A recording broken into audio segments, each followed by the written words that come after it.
एक बादशाह के 4 बेटियां थीं। सबसे बड़ी बेटी का नाम जरीना था, जो हर सुबह सूरज निकलने से पहले जागती और बागीचे में फूलों को पानी देती। दूसरी बेटी सिहर रात को सितारों से बातें करती और ख्वाबों की ताबीर लिखती। तीसरी नूर खामोश थी, वो घोड़ों की जुबान समझती और जंगल में अकेली घूमती।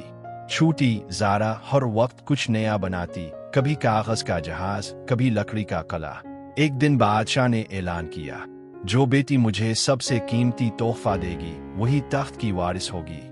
जरीना ने सोने का ताज बनवाया, मोती जुड़वाए। सिहर ने ख्वाबों की एक किताब लिखी, हर सफ़े पर बादशाह की आने वाली फतह लिखी।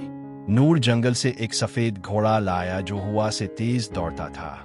ज़ारा ने कुछ ना लाया, वो खाली हाथ खड़ी रही। बादशाह ने पूछा, तुम्हारा तोहफा? ज़ारा ने जेब से एक छोटा सा बीज निकाला। ये बीज है, इसने कहा, इसे लगाएं तो एक दरख्त उगेगा, इसके फल हर खाने वाले की ख्वाहिश पूरी करेंगे, लेकिन ये बीज तभी उगेगा जब इसे सच्चे दिल से पानी दिया जाए। बादशाह हंस पड़े, सोने का ताज, ख्वाबों की किताब, तेज घोड़ा और एक बीज। रात को महल में आग लग गई। जरीना का ताज पिघल गया, सिहर की किताब जलकर राख हो गई। नौरब्बान का घोड़ा खौफ से भाग गया, लेकिन ज़ारा ने बीज को जमीन में दफन किया, अपने आंसुओं से पानी दिया। सुबह तक एक छोटा सा पौधा निकल आया। इस दिन से वो पौधा बढ़ता गया। इसके फल खाने वालों की ख्वाहिश पूरी होती, लेकिन सिर्फ वही ख्वाहिश जो दूसरों के लिए भी अच्छी हो।